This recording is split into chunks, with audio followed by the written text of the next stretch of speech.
अस्सलाम वालेकुम वरहमतुल्लाहि वबरकातुहू। दोस्तों, आज के इस वीडियो के अंदर हम बात करने वाले हैं हिमाद्री स्पेशलिटी केमिकल लिमिटेड इस कंपनी के बारे में कि इस कंपनी के अंदर अगर आप टॉप से देखेंगे तो तकरीबन 20% की गिरावट आई है। ये गिरावट क्यों आई है, क्या वजह है और कैसे इस कंपनी के फंडामेंटल है, टेक्निकल क्या कह रहे हैं, कहाँ पर जाकर के ये गिरावट रुकेंगी, इससे मुताल्लिक हम जो है बात करने वाले हैं। तो सबसे पहले हम स्क्रीनर पर आए हुए हैं, इसके थोड़ा-सा हम फंडामेंटल को चेक करते हैं। तो आप देख रहे हो, मैंने आपके सामने स्क्रीनर लगाया हुआ है। ये कंपनी हिमाद्री स्पेशलिटी केमिकल, ये कंपनी जो है, इसका कारोबार क्या है, यहाँ पर आपके सामने दिया हुआ है। ये manufacturing of carbon materials and chemical, यानी कार्बन मटेरियल और केमिकल बनाती है ना? और इसी के साथ दोस्तों ये कंपनी अ, खुद अपना जो है बारे में पेश कर रही है कि ये इंडिया के अंदर एक सिर्फ अकेली ऐसी कंपनी है जो एडवांस कार्बन मटेरियल बनाती है ना? और मैंने इस कंपनी के मुतालिक चेक किया तो ये जो अ, कार्बन जो एटम होते हैं उनके ऊपर जो केमिकल वगैरह चढ़ते हैं वो भी बनाती है। और आगे अगर आप इसके की पॉइंट्स में नीचे जाकर के चेक करेंगे तो आपको नजर आएगा कि टायर के अंदर जो केमिकल इस्तेमाल होता है, ऐसे ही एग्रीकल्चर के अंदर जो अद्वियात वगैरह इस्तेमाल होती है, दवाएं लगती है ना, उनके अंदर भी ये केमिकल जो है तो इस्तेमाल में आता है। और ये कंपनी जो है यहाँ पर आगे आप देख रहे हो एक बात कह रही है। देखिए यहाँ ये देख रहे हो आप, लिखा हुआ it is also the largest failure of naphthalene and SNF in India. मतलब क्या है कि ये कंपनी जो है कुछ इस तरह का केमिकल बनाती है कि जो सीमेंट के अंदर और जो बिल्डिंग वगैरह जहाँ पर बनती है, कंस्ट्रक्शन जो बनता है, तो उसकी मजबूती के लिए जो केमिकल इस्तेमाल किया जाता है वो ये कंपनी बनाने का काम करती है। इसके अलावा ये कंपनी एक ऐसा केमिकल भी बनाती है कि जो अगर कंस्ट्रक्शन के अंदर इस्तेमाल किया जाए तो पानी की जैसे आप जानते हैं ना कि कहीं पर अगर कंस्ट्रक्शन हो रहा है तो वहाँ पर पानी की भी ज़रूरत बहुत ज़्यादा पड़ती है। और अभी आप देख रहे हैं कि बारिश के कैसे एल नीनो के चलते शॉर्टेजेस हो रहे हैं। तो ऐसी सूरत के अंदर ये कंपनी जो केमिकल बनाती है, उस केमिकल के इस्तेमाल की वजह से 10 से 15% पानी की जो है तो कमी को भी वो कंस्ट्रक्शन जो है बर्दाश्त कर सकता है।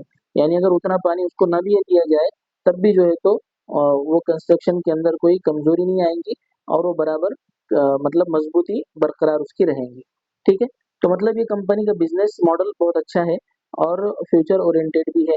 जैसे आप देख रहे हो कि अभी पहले क्या होता था कि बिल्डिंग वगैरह जब बनती थी तो उनके अंदर ईंटें इस्तेमाल होती थी।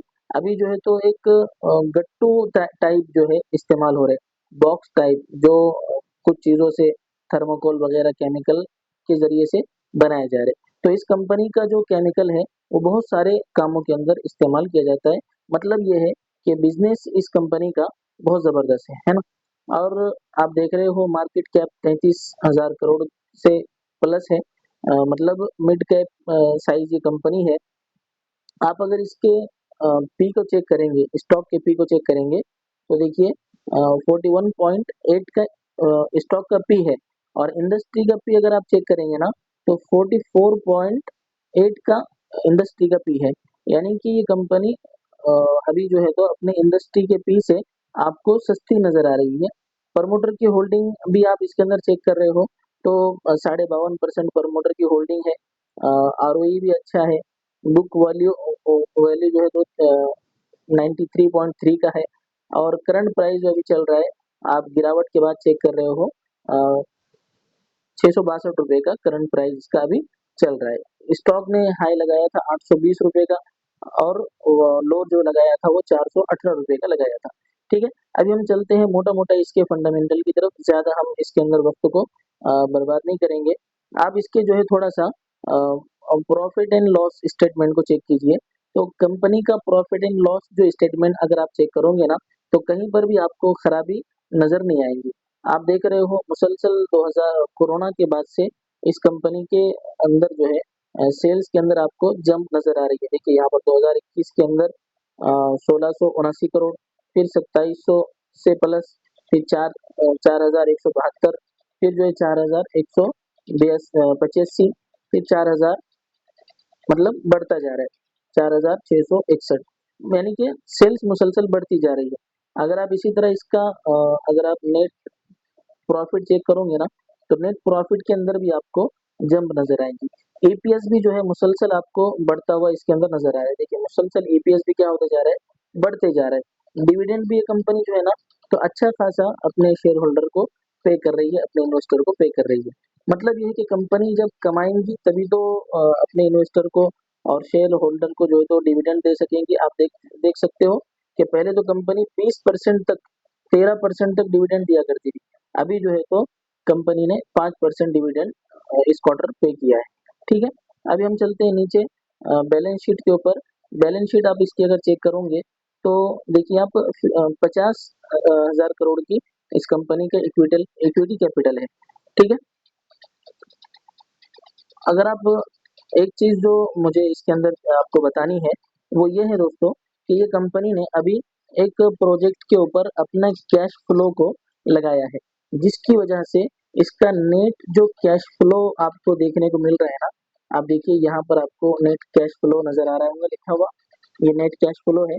तो देखिए गुज़िश्ता क्वार्टर जो है इस कंपनी के पास 276 करोड़ का नेट कैश फ्लो था, लेकिन इस कंपनी ने वो नए प्रोजेक्ट के ऊपर जो अपने कैश को लगाया है, उसकी वजह से ये कंपनी हालांकि इसमें 25-26% की ग्रोथ दिखाई है, लेकिन सिर्फ नेट कैश फ्लो जो है ना, फ्री कैश फ्लो जो है, सॉरी, फ्री कैश फ्लो जो है ना, उसके अंदर गिरावट देखने को मिल रही है।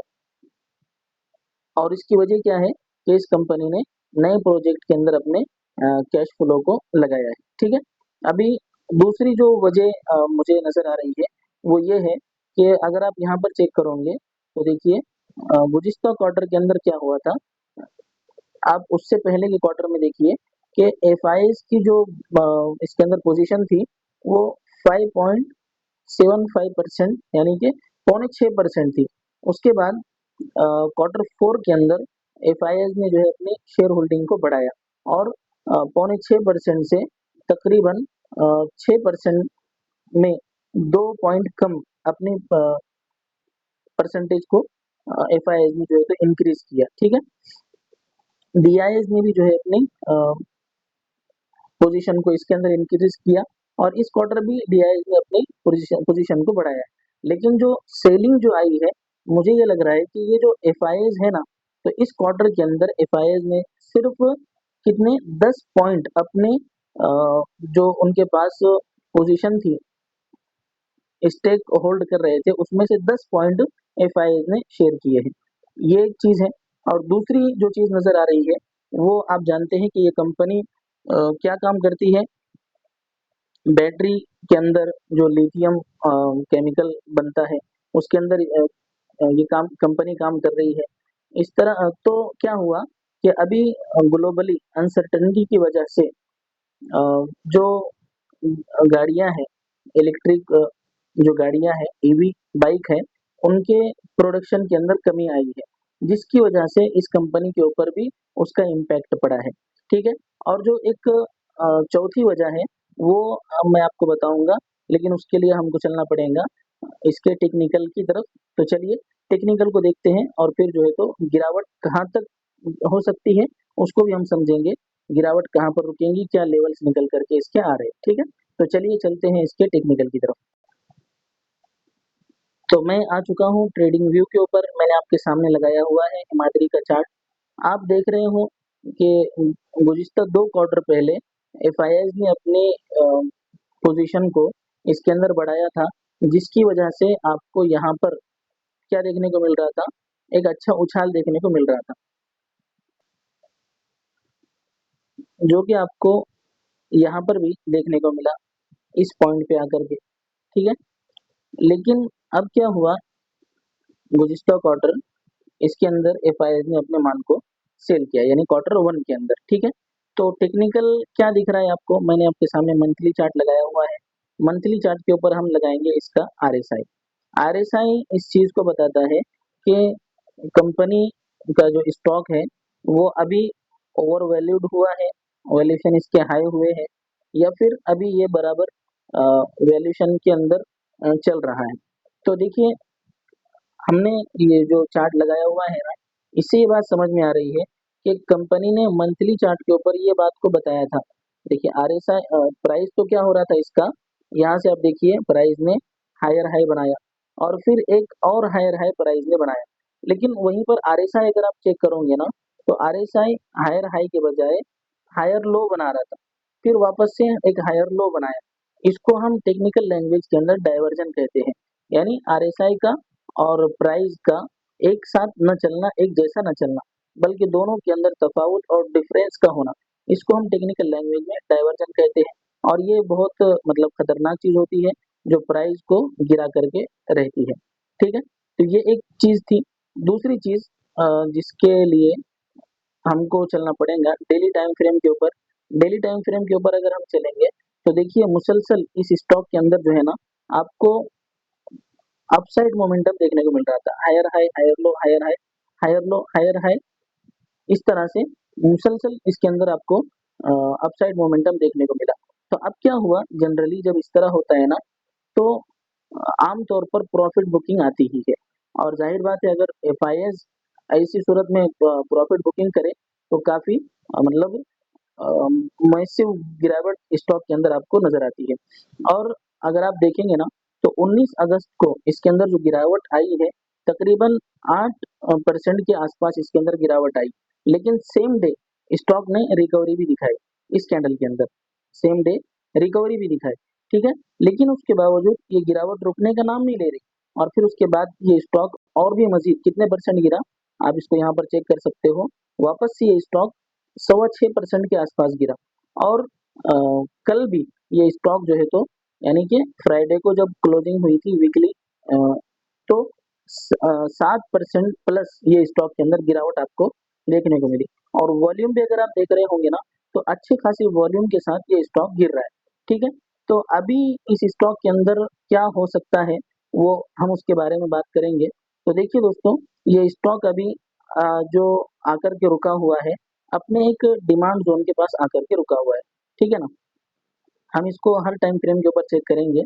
सबसे पहले हम इसके जो डेली डिमांड जोन है उसको चेक करेंगे। ठीक है, तो डेली डिमांड जोन मैंने आपके सामने इसका मार्क किया हुआ है। देखिए यहाँ पर ये डिमांड जोन के अंदर आया है, और डिमांड जोन के अंदर आने के बाद क्या हुआ, आज यानी मंडे को इसके अंदर थोड़ा सा उछाल भी देखने को मिला। लेकिन सिर्फ उछाल दिखना काफी नहीं है दोस्तों, उछाल बरकरार रहना भी जरूरी है।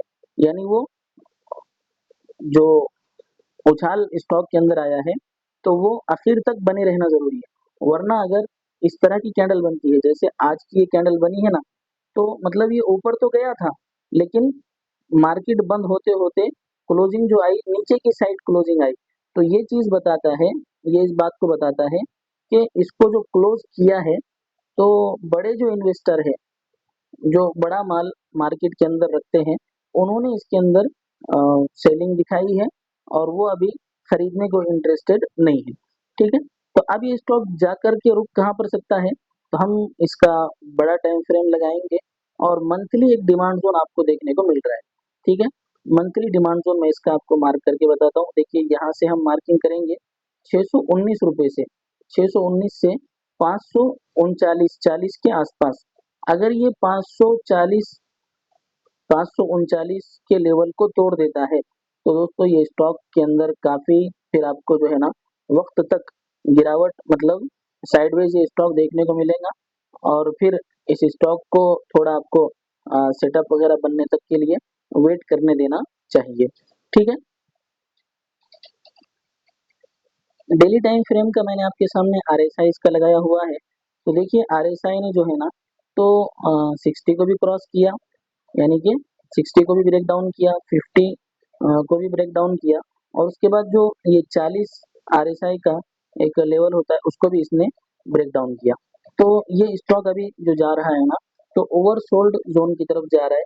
और यहाँ पर कहीं अगर ये आरएसआई के अंदर आपको बुलिशनेस देखने को मिले, डाइवर्जन टाइप देखने को मिले और प्राइस के अंदर इसके बाद गिरावट हो रही है और आरएसआई जो है तो ऊपर ही जा रहा है और यहाँ तक कि आरएसआई 50 के ऊपर अगर आ जाए तो फिर जो है आप थोड़ा-थोड़ा इसके अंदर अपनी पोजीशन को बना सकते हो। ठीक है दोस्तों, तो ये था हिमाद्री स्पेशलिटी केमिकल के मुतालिक हमारा आज का टेक्नो फंडा एनालिसिस। उम्मीद करते हैं आपको पसंद आया होगा। किसी तरह की हमारी जो है तो एग्जिट की या बाय सेल की कोई हमारी रिकमेंडेशन इस स्टॉक को शेयर करने के से नहीं थी। अगर आपको वीडियो अच्छा लगा है तो ज़रूर लाइक कीजिए, कमेंट कीजिए और बने रहिए हमारे साथ। जज़ाकुमुल्लाह खैरा। वीडियो देखने के लिए आप सबका शुक्रिया।